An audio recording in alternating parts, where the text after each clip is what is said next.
Fight చేసింది చాలు, ఇక మొదలు పెడదామా? నీకులాగే నాకు ఒక తోడు దొరికింది. ఇంతకు ముందులా నువ్వు డీమన్ ఫాక్స్వి కాదు.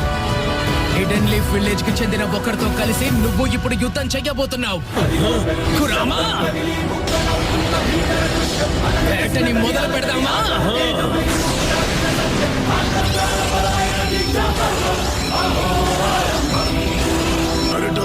కొంచెం అటువైపు చూడు, టెయిల్ పీస్ బాంబ్స్ వాళ్ళ పక్కనే పేలబోతున్నాయి. దిగులు పడకండి, నేను చూసుకుంటాను.